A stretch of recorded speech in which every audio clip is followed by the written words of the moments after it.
Well, hey folks, why do some serial killers stay close to home while others venture out in pursuit of their potential victims?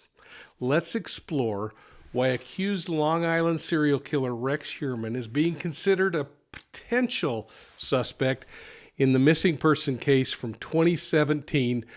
A woman, some people say, is part of the Gilgo Four, now 5. Is it possible that Heuermann hurt Julia Ann Bean?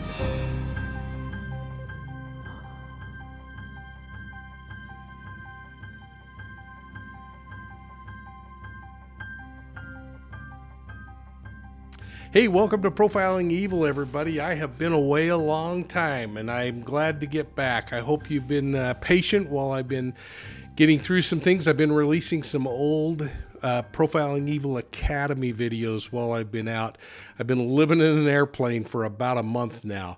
You know, I spent some time on News Nation this week talking about the possibility surrounding Rex Heuermann's involvement in the disappearance of that woman from South Carolina, described as a sex worker. Now, this thing blew wide open when the missing woman's daughter reported that she believed that Heuermann murdered her mother.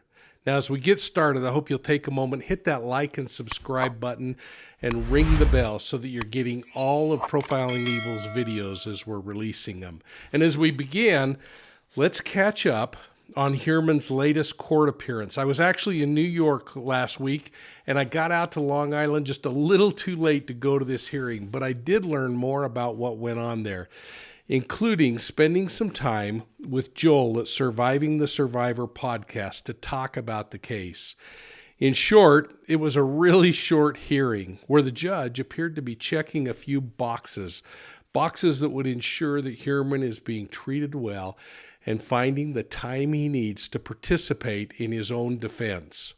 Now, we also learn more about those DNA evidence slabs that the state keeps talking about, the things that are tying him to the pizza box and the crust, which ties him then to the murder victim, Megan Waterman. Now, Heuermann was sporting this white shirt, tan pants, and a brand new jailhouse haircut. Some of that might be old news for some of you, but remember, I've been away for a couple of weeks. Now, he still had that little bit of personal flair that he has, you know, the flip that he has out in the front. Now, the judge was brief in ensuring that he was getting enough reading time to get through that huge amount of evidence the state has amassed in the case. Heuermann was likewise brief when the judge talked to him. He said he was spending about 2 to 3 hours a day reading through the documents. The court has given him up to 4 hours a day, so he's clearly getting more time than he wants to take. Now, that's good news. And some of you have been commenting that it frustrates you that the court and the judge were so kind to Heuermann. Keep in mind, this guy is not a convict. He's only an inmate awaiting trial, an alleged killer at this point, and the court is really wise in removing any issues that might become part of an appeal if Heuermann is actually convicted on these crimes. Now, I found it interesting when his defense attorney mentioned that Heuermann is an innocent man who's being kept away from his family and his wife, that they didn't also mention that his wife had filed for divorce, so I'm really not sure who's waiting for him. But nonetheless, the defense is doing a good job of trying to put out the fact that this guy is being burdened by being held in jail.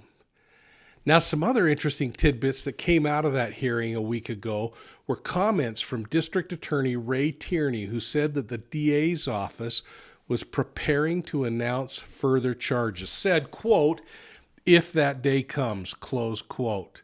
And so with that, let's look at the case of a South Carolina woman that many people are speculating is another of the victims of Rex Heuermann. Her name is Julia Ann Bean, and she disappeared around the Red Bay Road area of Sumter County in South Carolina back in May of 2017. Now, here's something that I find interesting because there's a lot of people saying, oh, well, you know, what's going on here? It would take her family 6 months to report her missing. Now, I want to pause right here for a moment because I believe this is a really important thing that bears repeating. According to deputies in a News 19 report back in 2018, it took her family 6 months to report her missing. Now, this is a little out of order to the story, but it's important to point out that all of this came to a head after Rex Heuermann was arrested for those Gilgo Beach Four murders. And remember, Heuermann's face and name became internationally known, and it didn't take long for the media to report that Heuermann might have other victims in other states, namely South Carolina, where he reportedly owns 4 pieces of undeveloped property about 80 miles north of where Julia Ann Bean disappeared. Now, the weird part of this story is that the media is opining that this property ownership possibly ties Heuermann to these other missing person cases in South Carolina, namely this Bean woman. Keep in mind, property records show that Heuermann didn't purchase the South Carolina lots until 2021. That was 4 years after Bean disappeared. Nonetheless, the FBI is now offering to help the local sheriff, who says he's trying to figure out if Heuermann's case has anything to do with his missing person case of Julia Ann Bean. Now, I shared some of my thoughts and comments on News Nation about the FBI's involvement that I thought I'd just share with you, and then we'll recap some of my thoughts in that regard. Let's watch. So look out, South Carolina, because you might be next. When I say that, I mean you might be the next person to have to deal with the Long Island serial killer's nightmare. South Carolina, I'm not kidding. All summer long, we've been dealing with like drip, drip, drip information about Gilgo Beach, Long Island. It's a New York story. Until now it's not. Now it's also a South Carolina story. Because now the FBI is involved with the South Carolina possibilities. Specifically one particular missing person in South Carolina. She disappeared 6 years ago, Julia Ann Bean. And her daughter, after seeing this big story up in New York, said, hold it. That guy they arrested, that suspected serial killer from Long Island, the one who dumped the bodies on Gilgo Beach, that guy was with my mom before I never saw her again. And then that missing woman's friend looked at these pictures of all the victims on Gilgo Beach and said, dear God, that looks like my friend Julia. All of them share the same traits.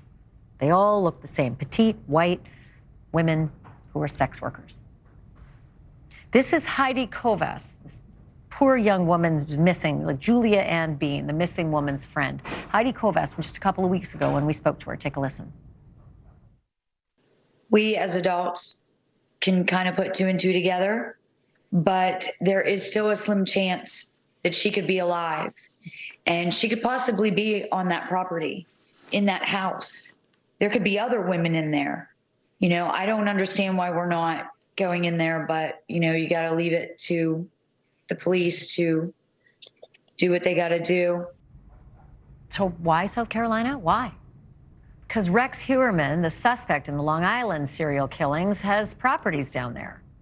And again, they seem like they're real similar, these cases. I want to bring in Mike King. He's a retired homicide detective, a police task force commander, 28 years on the job.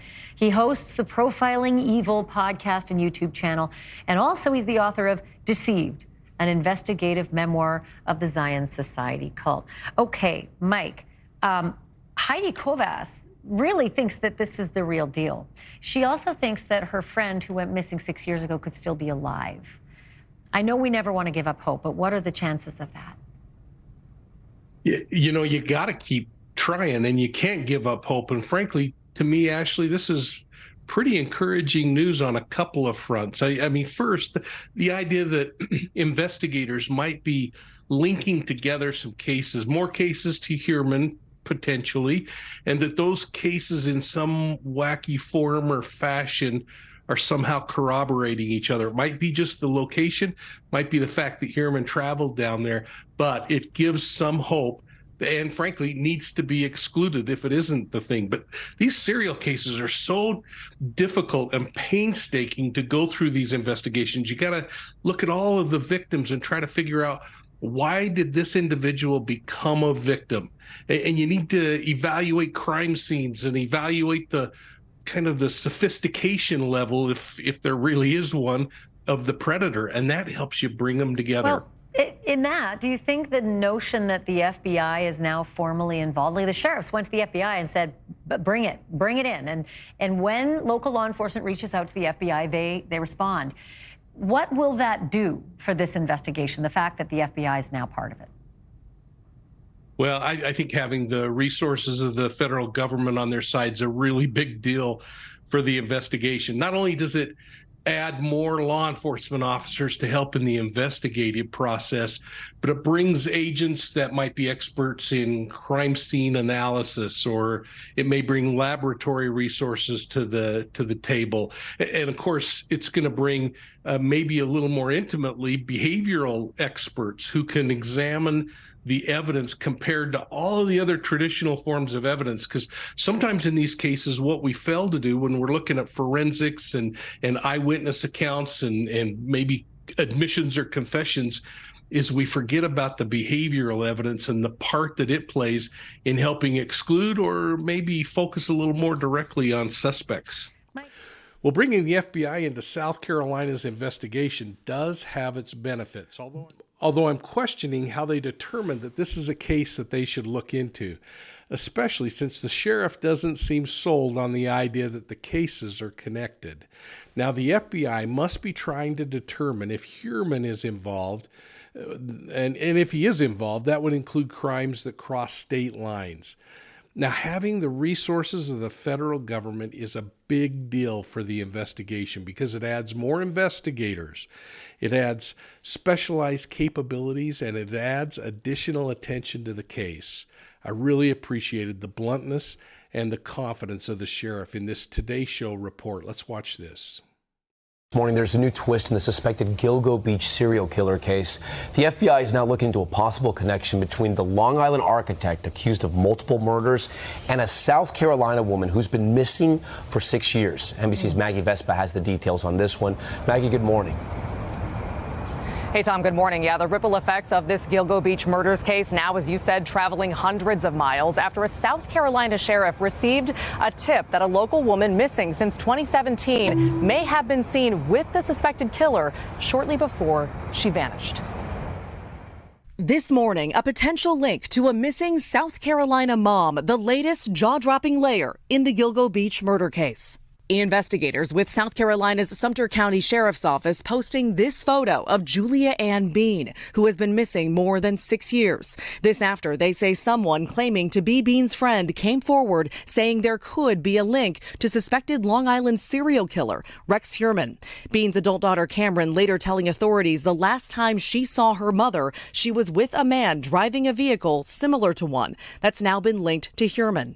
In a statement, Cameron Bean telling NBC News, "I saw her the night before my graduation. She didn't come," which was definitely something that was out of character for her, adding we suspected the Gilgo Beach suspect could possibly resemble the man she was last seen with. Right now, South Carolina investigators say there is no concrete evidence. Thus far, the connection is zero. We have hearsay, we have supposition, but whether or not that man was Rex Heuermann, we've yet to be able to determine. But they have passed the new information to the FBI. Just because we want so badly to find the whereabouts of Miss Julia Bean does not mean that we can presuppose anything. We have to operate in the world of facts. This is just the latest twist in the investigation into the Gilgo Beach murders. Since 2010, at least 11 bodies have been discovered on or near Gilgo Beach. Heuermann has been charged with the murders of 3 women, all killed over a decade ago. The Long Island prosecutor adding the 59-year-old's been linked to the disappearance of a 4th. Heuermann, a husband, father, and career architect, has pleaded not guilty. He's a man who's never been arrested before. He's maintained his innocence from the inception of this case. A case that's now coming under a new microscope several states away. Rex Heuermann is currently being held without bail, and his attorney at this point, or a rep for his attorney, I should say, noting that they have no response to this new possible South Carolina connection. It's also worth noting that his attorney has said in the past that there is no talk of a plea deal in this case, with prosecutors noting more charges could be coming. Tom. So, Maggie, it sounds like investigators in South Carolina don't sound convinced. Let's go back to the last time Julia was seen. What else have police learned about that? Yeah, it's really heartbreaking. So investigators tell us that Cameron Bean, the daughter in this situation, says she remembers that she and her mom were supposed to go get their nails done, and that when her mom showed up to pick her up for that appointment, she was with a man who Cameron didn't know, who drove her to the nail salon. And Cameron says she later gave 2 tickets to her graduation to her mom and to that man who, again, she didn't know at the time. And then she says when her mom didn't show up to the graduation, then stopped responding to texts and later missed holiday festivities. That's when she contacted authorities. Oh, my goodness. Tom. So sad. Okay, Maggie Vespa for us. Maggie, thank you.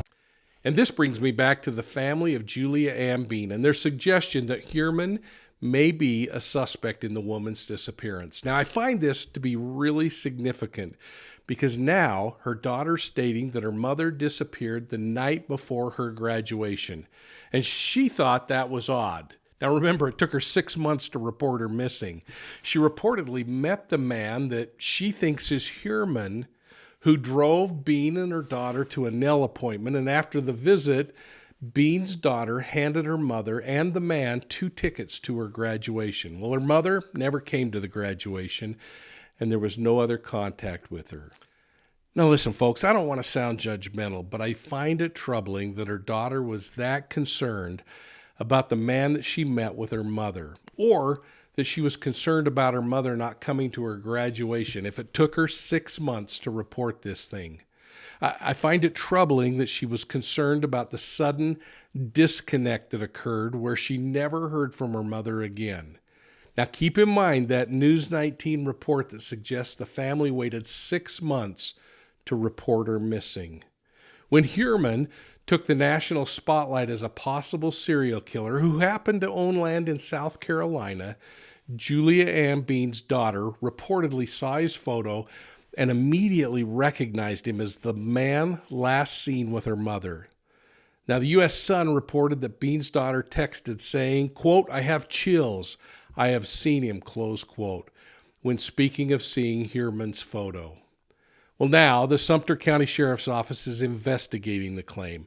But if all of this is true, again, I find it really interesting that the 2018 media report on the missing woman didn't include any information about this mysterious man. I also find it interesting that our missing person file on the charlieproject.org doesn't show any mention of this mysterious man. And I find it really interesting that official reports suggest that investigators feel Bean may have left the area on foot. She didn't have a mobile phone and she wasn't on any medication. So social media and other things going dead at that point weren't really out of the norm. They describe Bean as a white female with light brown hair and green eyes, about 5'6" tall, weighing about 110 pounds. Now, authorities and the Charlie Project website report that she had 3 tattoos on her body, a tribal design that was on her lower back, the name of Scott on her left hip, and 8 small paw prints on her right hip. Now, I did some research on Truthfinder, and I discovered, if the records are accurate, that Mrs. Bean had an extensive criminal history that included dozens of offenses, arrests, and negligence charges. Now, I'm not going to itemize them, but simply put, she appears to have had a pretty troubling life. And I want to be clear that none of that justifies her being victimized, if she was victimized by somebody. What's clear to me, though, is that she lived a high-risk lifestyle, and often high-risk victims are hurt by strangers. And when that happens, they are victims of opportunity. Now, I hope you'll go to the Profiling Evil Academy and check out my videos on victim risk to learn a little bit more about that. Bean's daughter could be right, and I want to make sure that I publicly acknowledge that. In fact, I spoke with Ashley Banfield on News Nation last week about the possibility that these cases are connected, and I thought we'd listen to that exchange. Mike, Julia Bean's daughter says that she swears, now that she's seen Rex Heuermann's picture all over the news as the Gilgo Beach suspected serial killer, she swears that was the guy she last saw her mother with, headed to a nail salon. She swears it was his vehicle as well. How good is that 6-year-old memory from a daughter, given that the FBI and the local investigators would need so much more to actually put together charges and make them stick? You know, our mindset is that an eyewitness is the best thing. In reality, in these criminal cases, sometimes it's one of the most difficult forms of evidence to kind of process, because our memories, our personal biases, the passage of time, maybe our need to really want to solve something can really impact the value of our testimony. So the thing that's going to be important, I think, with this young child, now adult, is, or at least older, is that we're now going to have to look at what was talked about when she was there 7 years ago, and is it relevant, or is she coming up with ideas because of what's going on here? Maybe, you know, she was, it was her graduation, so maybe she was around 18 years old. She might be around 24 years old now, but certainly the story is not over. Mike, as always, thank you for your perspective and your wisdom. Thanks, Ashley. We'll see you again soon, I hope. Well, Bean's daughter has really added a lot to her story from all accounts. The original police reports might include all of this information, so I want to be fair that I don't know what was previously reported. All I can do is reflect on the fact that historically it wasn't there, and now there is information in this missing person case. But for now, Bean's daughter is saying that the mystery man told her that he had a lake house and big boats. He offered them the use of them if she ever wanted them. She also said that the man that she describes as Heuermann said he'd take her to a concert and that he wanted to marry her mother. Well, that all sounds pretty serious and sounds like a relationship that was going somewhere, something that other people might be able to corroborate, including Bean's close friends who have been talking with the press. Now, as she shared this information, she reportedly made the statement that she also thought her mother resembled the Gilgo Four victims in general. Now, Bean's friend also said Bean looked like Maureen Brainerd Barnes, Melissa Barthélemy, Megan Waterman, and Amberlynn Costello, stating, quote, "They look just like Julia. The blonde hair, the green eyes, petite." Close quote. Now, that might be true. Then Bean's friend confirmed what I had suspected based on Bean's lengthy criminal history, that Bean struggled with substance abuse, but she left her drugs, something she called her dope kit, at home on the night she disappeared. So that's kind of interesting. Her friend also characterized Bean as someone who was likely to be escorting, fitting into that sex trade worker scenario that we're talking about. This entire story is such a tragedy, and as I said before, regardless of the challenges that Julia Ann Bean had in her life, she didn't deserve to be victimized, if that's what happened to her. I just find it an awfully long stretch to say that Rex Heuermann is the person she might have left with that night. I think the Sumter County Sheriff's Office is leaning in that line of thinking as well. But we're going to see what happens with their joint county sheriff and FBI investigation as it proceeds.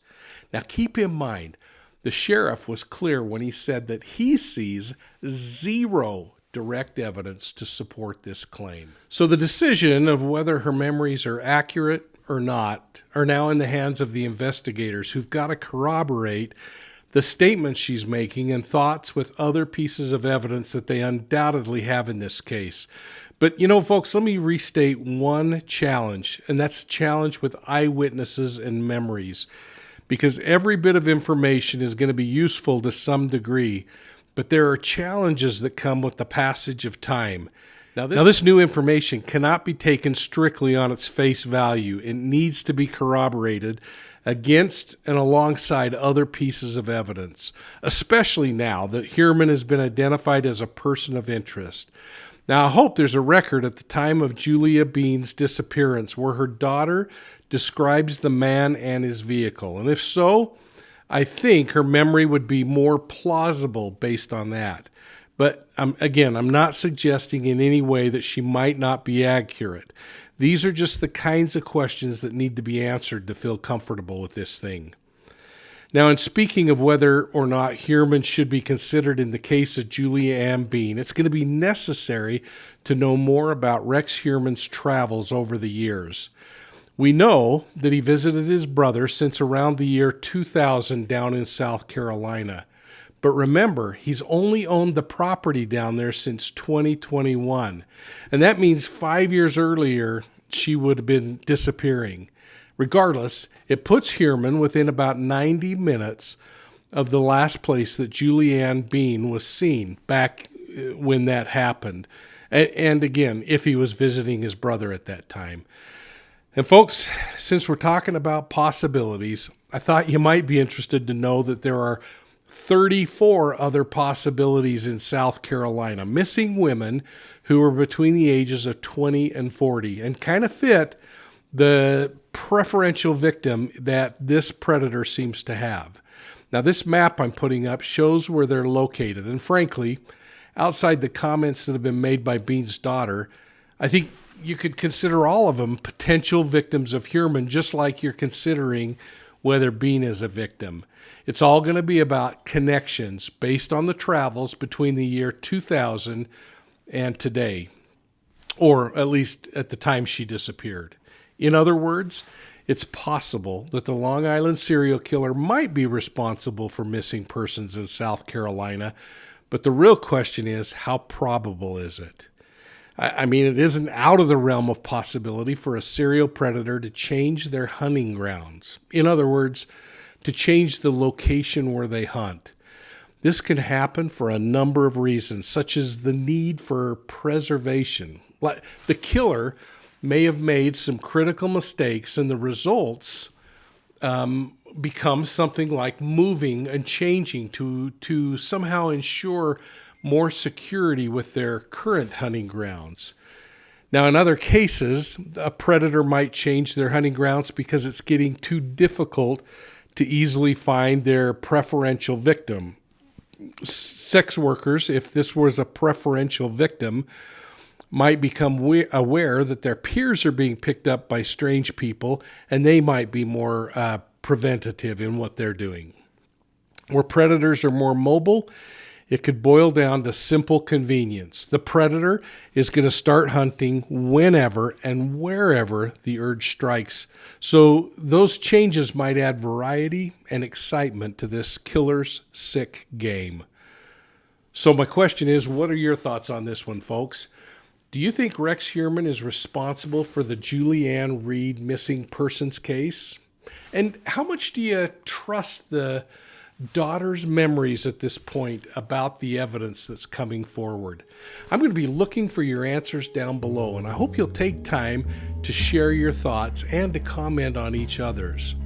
I hope you'll hit that like and subscribe button and ring the bell so you're getting all of our videos. And please, folks, I hope you're sharing Profiling Evil with all your friends. You know, you can find Profiling Evil on Facebook, Instagram, Twitter, and of course here on YouTube. And if you like podcasts, I hope you're checking out Profiling Evil podcasts on your favorite podcast platform. There are a number of ways to support Profiling Evil, and I hope you'll consider promoting and helping us as we try to grow. You can find links below to things like PayPal, or you can make contributions online. All of it's appreciated and helps us cover the bills and keep providing content that hopefully is valuable. Thanks so much for your support, and we'll see you soon at the next crime scene.